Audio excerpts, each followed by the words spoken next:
Hello,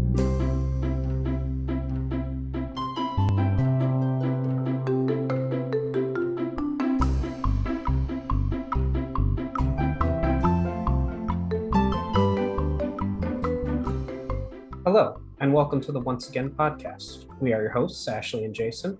On today's episode, we will be discussing Once Upon a Time, Season 1, Episode 5, That Still Small Voice, written by Jane Espenson and directed by Paul Edwards.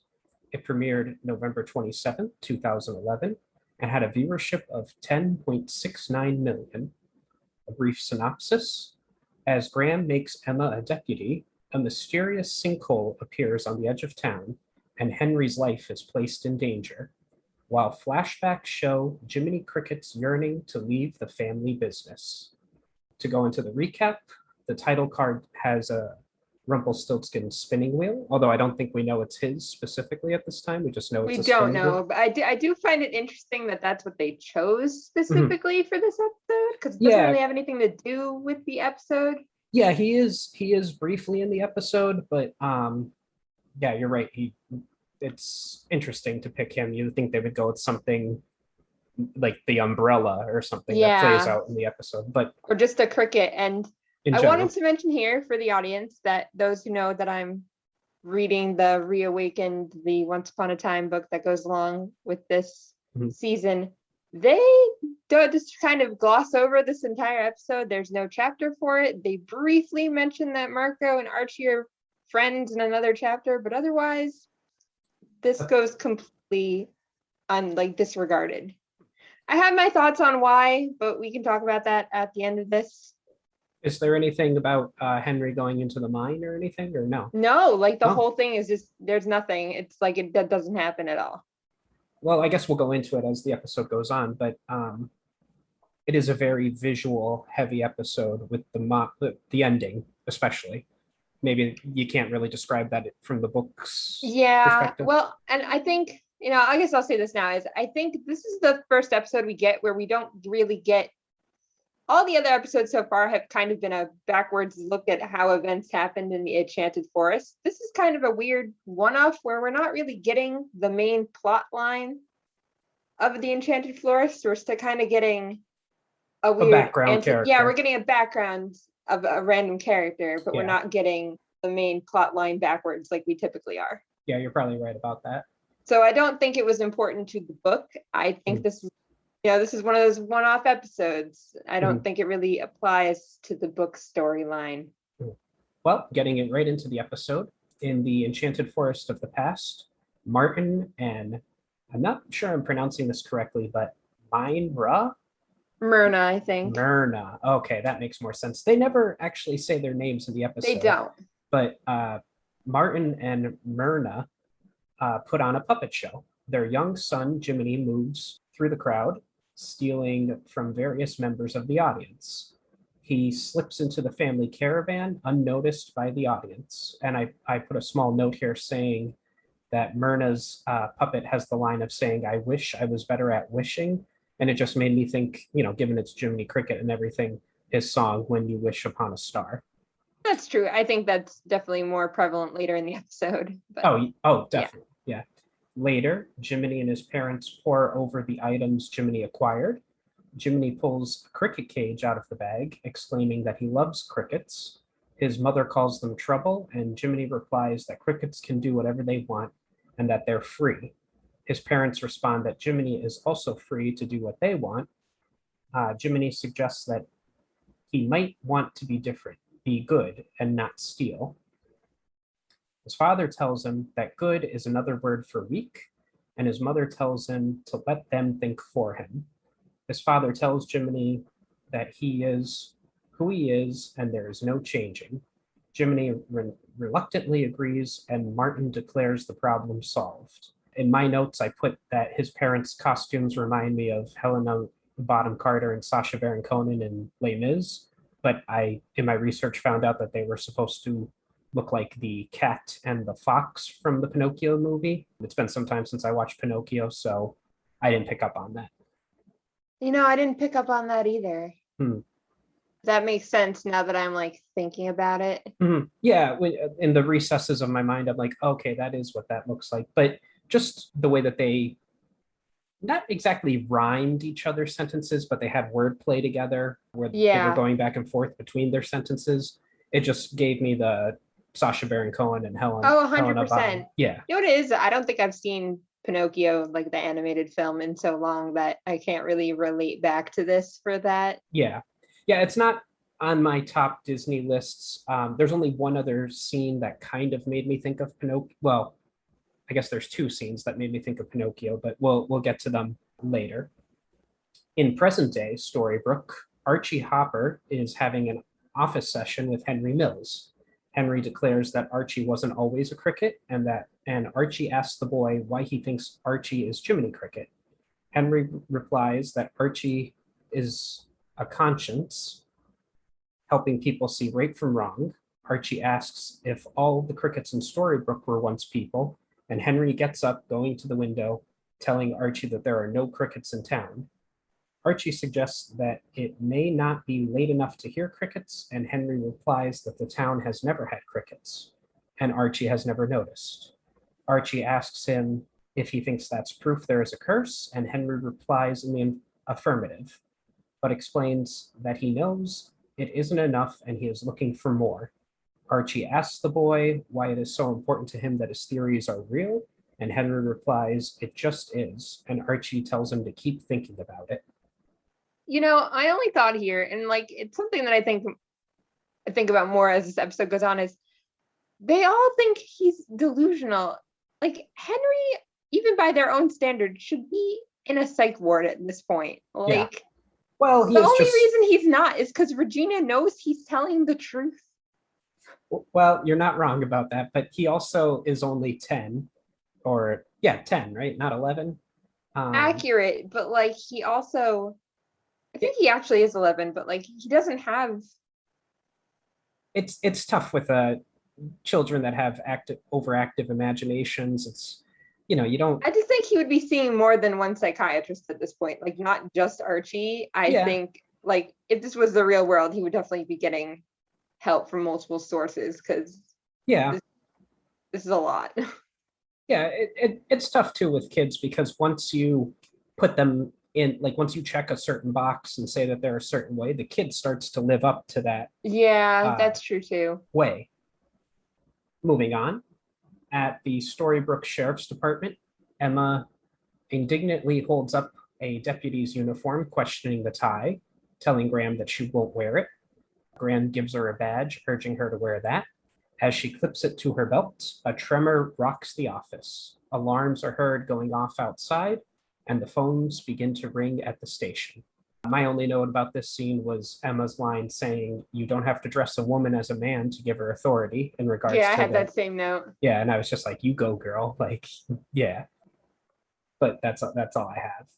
Although I guess we could discuss how her taking another action, like when she stayed, the clock started to move. Now she's becoming the Got a deputy. job. Yeah, and an earthquake occurs. Later, Mayor Regina Mills arrives at the entrance to Storybrooke's mining tunnels, which has experienced a collapse, and a crowd gathers. Marco explains the situation to Ruby. Emma and Graham arrive on scene, and Regina tells Graham to create a police perimeter and asks Marco to help the fire department. She tells Emma to leave as the situation is official town business. Emma replies that she now works for the town, and Graham explains that Emma is a new deputy. Regina expresses her displeasure at not being informed and tells Emma to help with crowd control. Graham gives her a nod, and Regina addresses the crowd as Archie and Henry arrive. Regina tells the town people that she plans to make the dangerous mining tunnels safe by collapsing them and paving the area. Henry confronts her, asking what's in the tunnels. Regina replies nothing, telling her son and the crowd to step back. She picks up and pockets a piece of glass from the ground, an action that Henry sees. He asks Emma what it was, and Regina tells him to wait in the car, then tells Emma and Graham to close off the area. My only note about this was Graham saying to Regina that it was in his budget to hire Emma. And I was wondering, like, is this a code? Is he partially awake? And a but later episodes Yeah, were, yeah, I think we know that that's not true, but yeah, you know. yeah, My thing with this is mostly like I know why Regina is there immediately, but like Regina shouldn't be there. None of these people should be there. yeah, the Like crowd and everything. like it's a little crazy that everybody just kind of shows up and nobody seems to leave at any point. Like they all just Yeah. kind of are there almost the entire episode. Well, I mean, like, Ruby, what are you gonna do? Like, why are you there? Like, Ruby uh, is there to look good. yeah, this is That's true. it. This is true. But what is Marco's job? He is a tow truck guy. I don't remember actually. Yeah, because I mean, he's the one. Well, we'll get to it, but he has the crane and everything like Yeah. that. It's just, I guess I could get why he's there, but and a crowd would form. You know, when disasters happen in the real world, people show up to try and help and everything. But you know, none of the majority of these people should not be there. Nearby, seeing that his mother is busy talking, Henry gets out of the car and beckons to Archie and Emma, who join him at Graham's squad car. He tells them that the situation calls for Operation Cobra, which includes Archie, and that they can't let Regina pave over the tunnels, as something might be down there. Emma claims that they're just old tunnels, and Henry points out that they collapsed just after Emma arrived, and that Emma is changing things and weakening the curse. He asks her if she did anything different, claiming that something made the tunnels collapse. Regina approaches, telling Henry to wait in the car and Emma to do her job. Emma walks away, and Regina confronts Archie. She tells him that they need a new treatment plan, that Henry thinks her every move is some part of a horrible plot. She points out that Henry thinks she is hiding something in the old mine and asks the doctor how that could be logical to her son. Archie tells her that Henry has a great imagination, and Regina claims Archie has let it run wild. Archie tells her that it wouldn't be right to rip away the world Henry has created. Regina chastises him, reminding him that he works for her and she can fire him. She tells him he will lose his office, his house, and she will cut him down until his umbrella is the only roof over his head. Archie quietly asks her what she would have him do, and Regina tells him to take the delusion out of Henry's head and crush it. I just Regina's not a good parent. Emma's not a good parent. There are just no good parents in this episode. Like, No, I liked Archie saying that he didn't realize he was an Operation Cobra, which kind of goes back to how we talked about previously. Emma and Henry had talked in Archie's office about like how they're going to fool Regina and expose her and everything. And we mentioned like Archie already betrayed you once, Emma. What are you doing? I guess he's just in Operation Cobra. Like it was just assumed. And then I also wrote down how when Regina came over, Archie was like beelining it away. He was hopping off away from Regina as soon as she interrupted the trio. And he had to come back towards her when she said she wanted a word with them. Henry's imagination, you know, could that play into future storylines with him, you know, being an important character down the road? I mean, I could see that as a possible thing. I think I'm not sure that's what they meant at the time. I think, Oh, you yeah. know, him being No, could be a lot of different things. yeah, just something that, you know, you're right. And then I liked Regina's line of saying, "You take the delusion out of my son's head and you crush it." And she really emphasized the crush. Like she crushes other things, Oh, perhaps? yes. In the former enchanted forest, Jiminy is now an adult, and his parents arrive with their wagon at the site of a small market. His mother comments that it's been a good year. Her husband agrees and suggests that they run the elf tonic scam. Jiminy protests, saying they make good enough money from the puppet show and they don't have to steal. Martin claims that they steal from the crowd and the crowd steals from everyone else, to which his wife calls it an economy.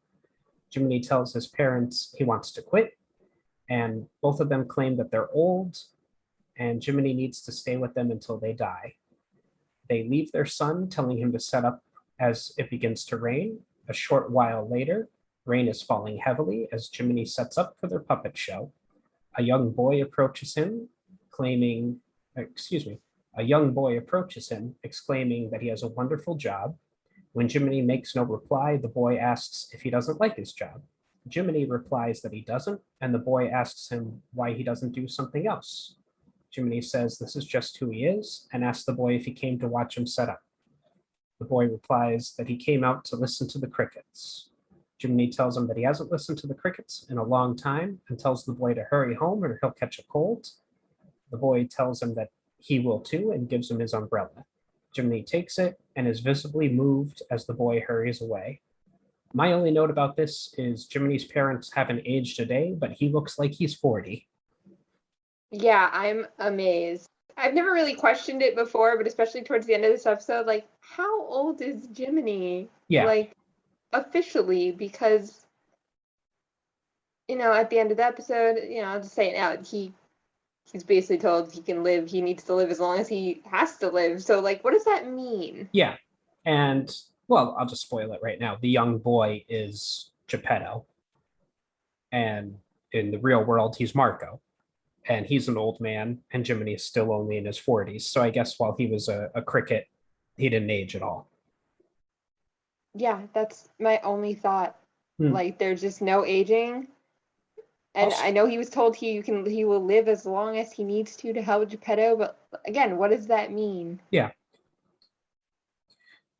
For some reason, in my mind, maybe it's a later episode that establishes, like, that retcons this, but I, for some reason, thought that Jiminy's parents weren't really his parents. Like, they found him or something. Maybe I just made that up in my head. I don't remember that, but Okay. you never know. So they, I could just not be remembering it. So well, they probably actually are his parents then. In modern Storybrooke, Marco enters Archie's office. Archie asks him what he's doing there, and Marco gestures that he wants to go get lunch. Archie realizes this and tells Marco that he has another patient, suggesting that they do lunch at another time.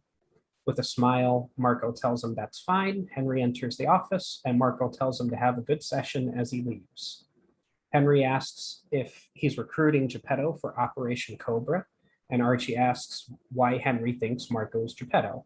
Henry replies, Geppetto is Jiminy Cricket's best friend, and Marco is Archie's best friend.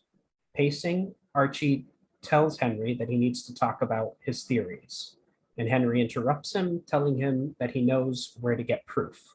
He unzips his backpack, showing Archie the contents, a flashlight, and a candy bar, among things. Archie deduces that he plans to go down into the old mines. Archie tells the boy that it isn't a good idea, but Henry replies that since Emma arrived, things are happening and he has to look at it.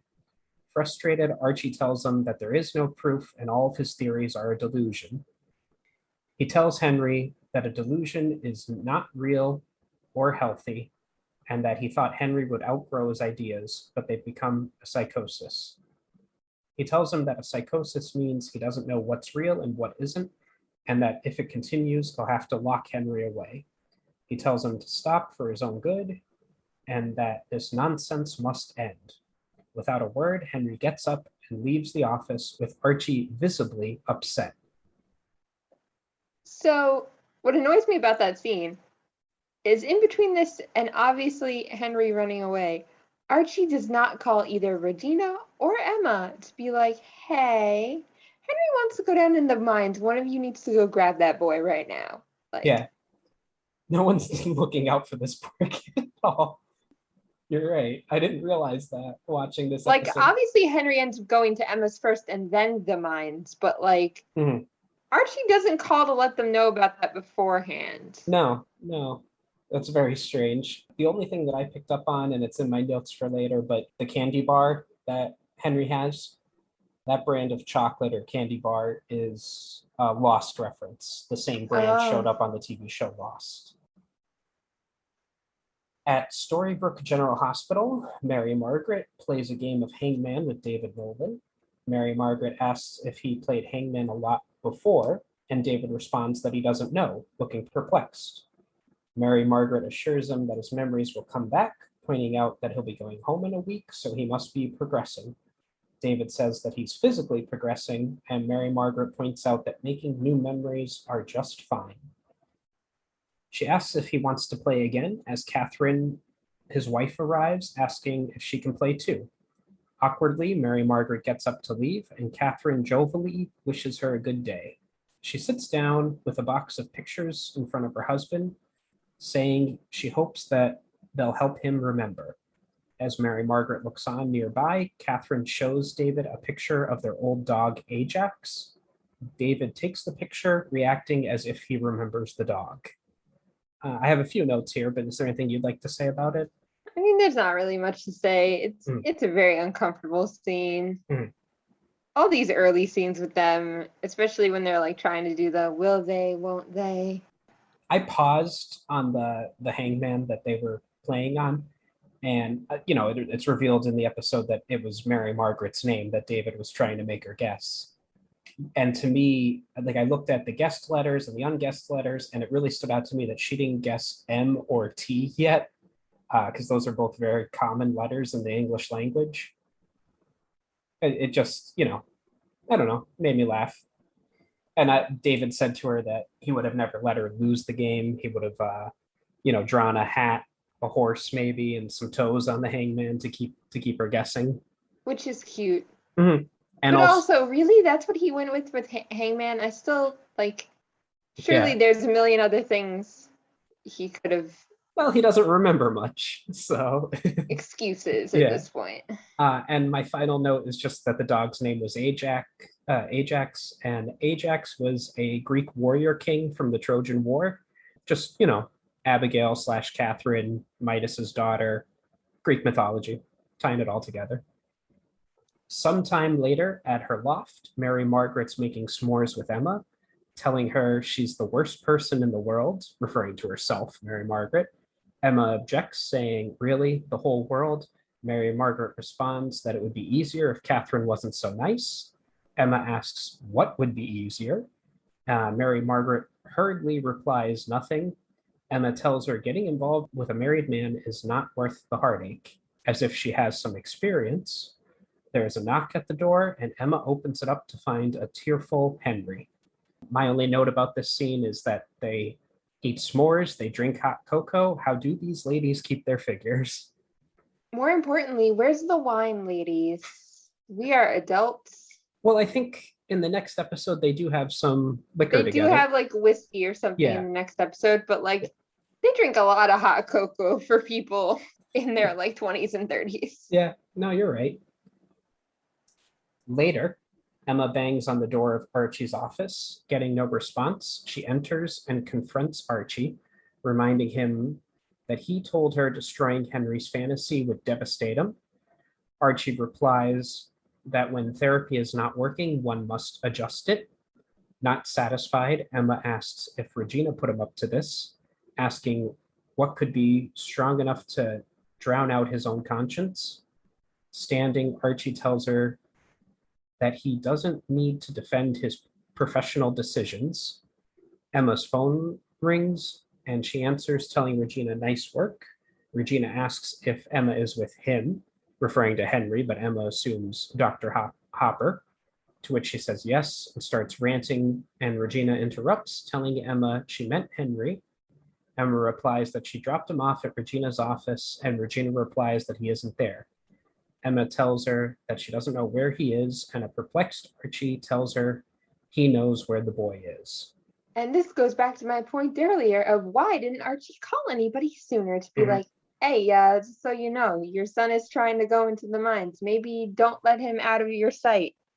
And it's also funny in pilot, Emma gets in trouble for supposedly breaking into Dr. Hopper's office and stealing Henry's patient file. But here, after becoming a deputy, she actually does break into his office. I didn't think about that like that, but that is funny. Yeah. At the site of the collapse, a determined-looking Henry enters the mining tunnels. In the past, alone in his dark castle, Rumpelstiltskin spins straw into gold. Jiminy arrives, giving the wizard a sack of stolen goods and a list of names of their owners.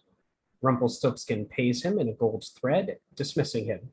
Jiminy hesitates, and Rumpelstiltskin deduces that he wants something else, as he places a bit of gold thread into a tree, adding liquid from a small bottle. The sound makes Jiminy jump, and he desperately confesses that he wants to leave his life, but something is holding him back, his parents. Rumpel transforms his concoction into a small bottle of liquid, telling him it's what he needs. He gives it to Jiminy and tells him to leave it where they are. After the potion is used, he will collect them. Jiminy asks what it'll do, and the wizard claims his parents will be in safe hands and Jiminy will be free. My only note about this scene is that is this the first time we saw Rumpel making gold, like spinning straw This into is the gold? first time, which, Okay. that is his story. But I found this interesting just from the perspective of we see that Archie comes bringing stolen goods essentially. So now we at least kind of have some idea how Rumpel gets a lot of his items. Maybe this is how he gets info too. Mhm. He pays lowly peasants and con artists like Yeah, Jiminy's family to basically steal items for him. I'm assuming gather info at times as well. yeah, it was interesting. At first, I thought, why would he bother having people do this? Like he could just steal the things that he needs himself. But then I thought more about it, and I was like, oh, you know what? He can literally turn straw into gold. Something these people would want gold desperately. Like, why would he bother putting himself out there to do the things when he can just make gold and give it to them and have them do the things? Yeah. At the site of the collapsed mine, Emma, Archie, and Pongo search for Henry. Pongo finds a candy bar, evidence that Henry has gone into the mine. Inside the tunnels, Henry walks along a track and discovers another strange piece of glass. He examines it, and another collapse begins. As the ground shakes, Archie enters the tunnel, but falling rock seals him inside before Emma can follow. Archie moves forward slowly, calling out to Henry, who arrives, assuming Archie is there to help him in his quest. Archie implores the boy that they need to get out, but Henry runs off, telling Archie that he will, quote unquote, see, and Archie follows him. For me, this was the second Pinocchio reference, I'm guessing. Like I said, I haven't seen the movie in a while, but I do remember there being a part where they're working in mines. I don't remember that, so I seem to remember like the young boys that got captured had to work in the mines, or they would get turned into donkeys. That's what's in my yeah. yeah. I don't But really remember. well, I do have is this the first time we get Pongo's name here? Like yes, officially get Pongo's name? yeah, I believe so. Okay, because that's our 101 Dalmatians reference. I don't think we ever get a birdie in the series. Just I don't Pongo. think we do. Sexist. I think Um, because Pongo's the more like famous one. it's weird enough. It's the very Disney name because Yeah, when you hear the name Pongo for a dog, you're gonna assume your person probably named it after Pongo from the movie. yeah. And also, if I'm remembering 101 Dalmatians correctly, he kind of is the dog of action. Like he goes out to Yes. rescue them and everything. He comes up with the idea of covering themselves with the soot and all that. Yeah. In the past, at night, Jiminy and his parents approach a small cabin. Jiminy attempts to persuade his parents to not do this tonight, that they don't need the money. His parents remind him that it's not about the money, but the principle of the theft. His father gives him a small bottle of elf tonic and knocks on the cabin door. The trio are greeted by a young couple, Stephen and Donna, which, again, I don't think we ever got their names in the episode, but it was in the wiki. So here it is. Jiminy half-heartedly asks the couple if they have a place for the three of them, and the couple offers their hospitality. Inside the cabin, Jiminy and his parents enjoy a meal provided by Donna and Stephen. As the two couples sit at the table, Jiminy's parents begin their con. His mother mentions that she can't get it out of her mind, that family, and his father agrees, catching the young couple's attention. The older couple explains that there is a plague affecting the next town over. Stephen, alarmed, asks if the plague is coming their way, and the older couple says that they are okay, that they are immune because they have elf tonic. They ask the young couple if they have any, and Donna responds that they've never even heard of it. The older couple expresses their shock, and Jiminy chimes in, again half-heartedly, exclaiming that they need elf tonic or they'll die. His mother laments that they don't have any extra, and Jiminy adds that there is no extra. Donna quickly suggests that she and her husband could pay for the elf tonic. His parents make a little show claiming that they need the bottle for themselves, but the young couple insists they must have something the older couple would want. My only notes about this is that their lines saying made by elves from elves, and 4 out of 5 court physicians recommend it. The fifth one died before he could try it. It is such a good, like, it's a good con. It's a Yeah. good scene. Like, everything about it is funny. It's comical. Yeah. It's a good comical scene. I mean, it's still a little sad because of the payoff of the scene later, but like, it's a great scene. I actually, upon rewatching this episode, thought to myself, is this the like darkest origin story? I kind of think it might be. This is a very, very messed up origin story, like, especially because it deviates pretty heavily from the actual source material. Like, moving on, a short time later, the con is complete. Jiminy's parents leave the cabin carrying sacks filled with whatever valuables Donna and Stephen had. A conflicted looking Jiminy gives the couple the elf tonic and leaves. Jiminy confronts his parents at their wagon, expressing his outrage at scamming good people. His parents respond with their usual lines regarding to being ones to take rather than be taken from. Jiminy takes out the bottle Rumpelstiltskin gave him, listening to the crickets for a moment. With anguish on his face, he apologizes to his parents, telling them that they've given him no other choice. He splashes the liquid on them. They looked shocked for a moment, but their expressions change to smirks. Horror dawns on Jiminy's face as his father reminds him that he is good at sleight of hand. Jiminy realizes whatever was in the bottle from Rumple had been given to Donna and Stephen. He hurries back into the cabin as his parents laugh. Back inside the cabin, Jiminy finds the empty bottle on the floor just inside the doorway. Gazing around the room, he discovers 2 wooden puppets sitting on the bed. Rumple's potion has transformed the young couple. Shocked, Jiminy stumbles into a nearby chair. His parents enter the cabin laughing and exclaiming that they have new puppets for their act. At that moment, the same young boy Jiminy encountered in the market, who showed him kindness and gave him his umbrella, appears in the doorway carrying a bucket of water, calling out for his parents.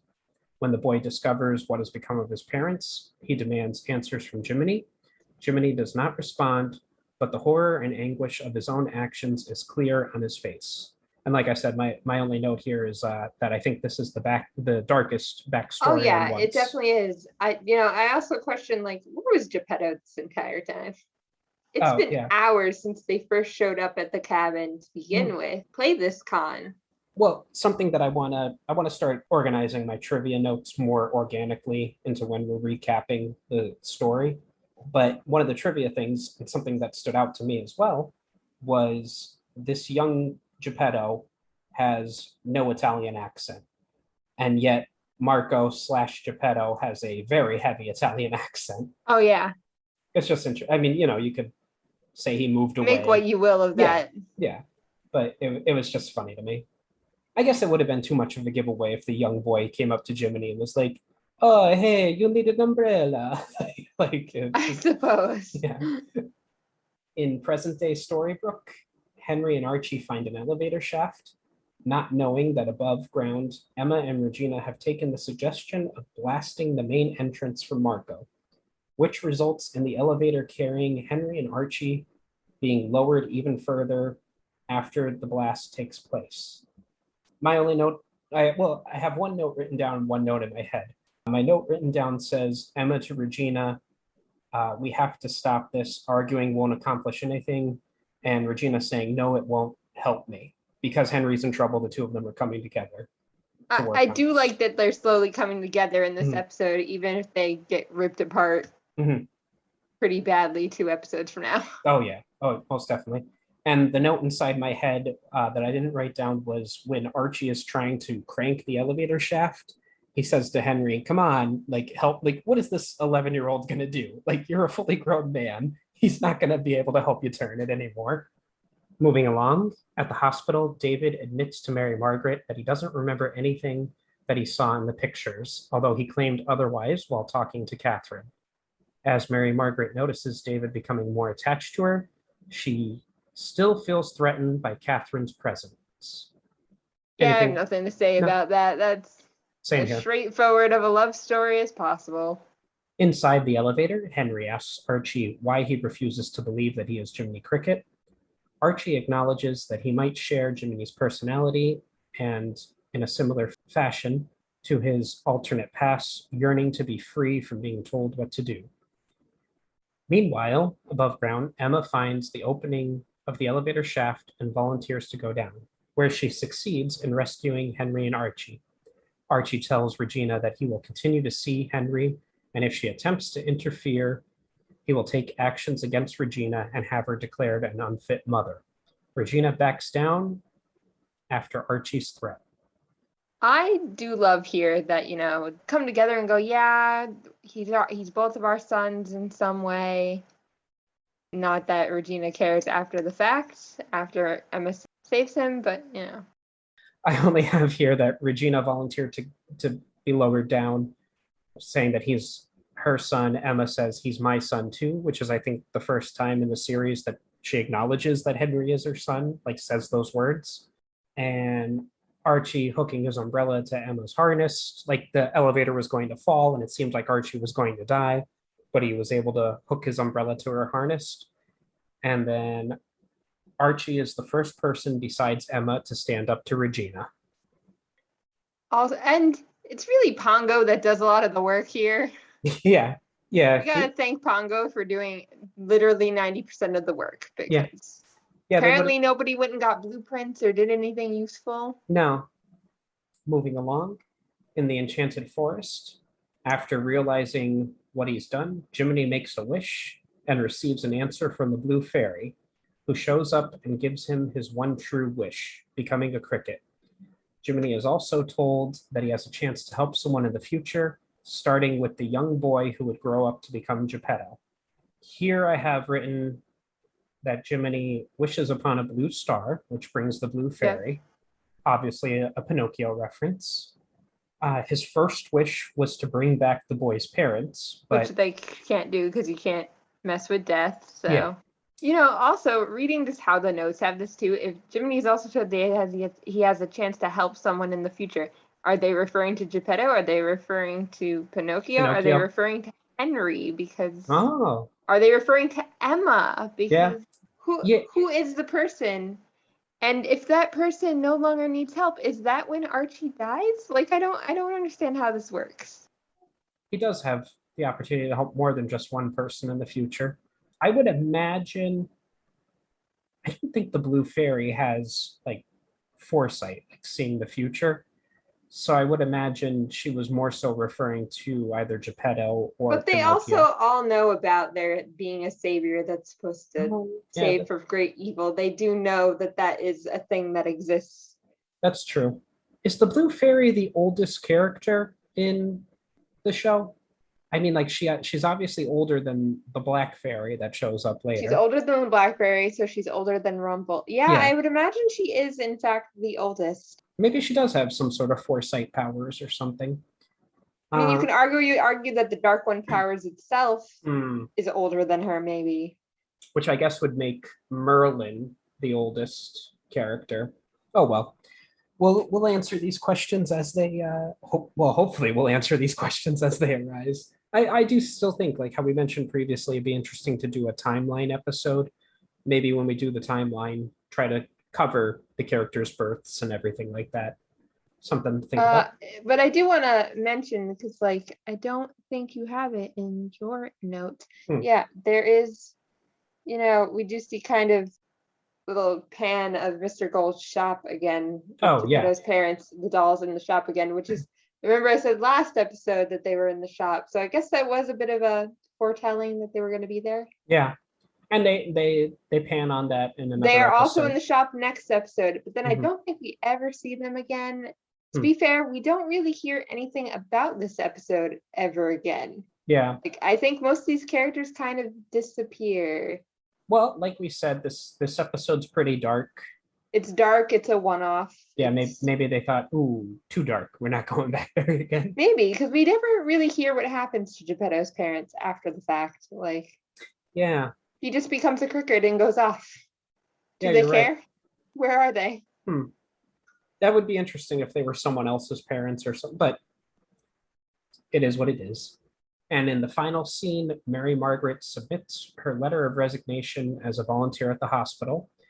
Outside the mine, the workers and the crowd chat and drink and begin to celebrate. Regina looks at the object she had in her pocket and throws it down the shaft, where it is revealed it is a small shard of Snow White's glass coffin.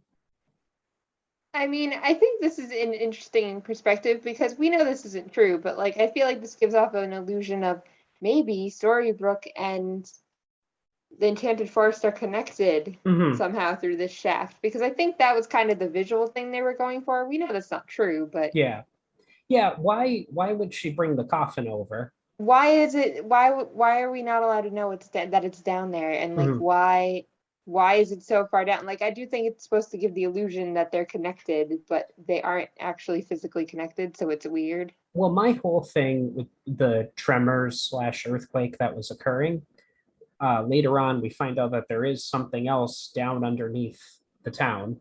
Yeah. And I was like, ooh, is Emma waking that up by becoming the deputy sheriff? Or It could be. I forgot about that. Mhm.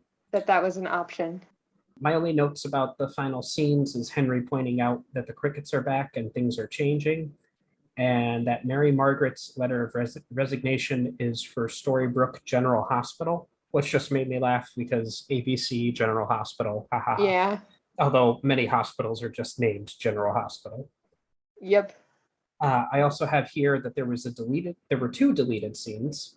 The first one was titled Blood is Thick, and it would have been scene 37 or 38. While walking alongside his parents, Jiminy protests what is going on and wants to leave them. He feels bad for the boy whose parents he turned into puppets. He tells his parents just to leave him, but they threaten to have him arrested for what he did to the boy's parents and what he tried to do to them. They tell him to get in the back of the carriage because he is just like them. And then the other deleted scene was a scene with a teenage Jiminy who was played by actor Morgan Roth, not entirely sure how to say it, Roff, Rough, I would think. Morgan Roth, and his parents at the marketplace. This was filmed but deleted in post production. However, the scene can still be seen in the behind the scenes photos from the episode.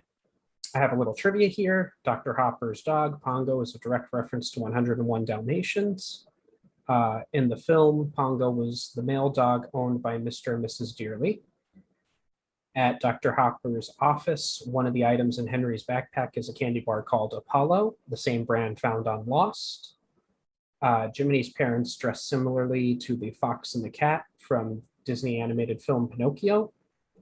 The title refers to a quote by Gandhi, which refers to that still small voice of conscience, or, and I think more likely, a quote from the original Pinocchio story, a conscience is that still small voice that people won't listen to. And then some production notes. Emma asks Henry if Marco is Archie's father, even though Marco told her in pilot that he doesn't have any children. Even though we know that's not true, but obviously he doesn't know that. That's true. Yeah. Cursed Marco doesn't know that he has any children. And an abandoned idea, the scene where the crickets are heard in Storybrooke for the first time was originally slated to be a visual effect with crickets hopping at ground level, but the production crew decided to go for the sound effect instead. Which, I mean, they already had so many visual effects. They had the blue fairy going on. yeah, well, crickets are kind of creepy looking, so I'm glad it was just a sound effect, not a visual. Well, thank you for joining us at the Once Again podcast. If you enjoyed this episode and would like to help us, you can email us at onceagainpod@gmail.com or tweet us at onceagainpod on Twitter, all one word. Thank you and have a great day.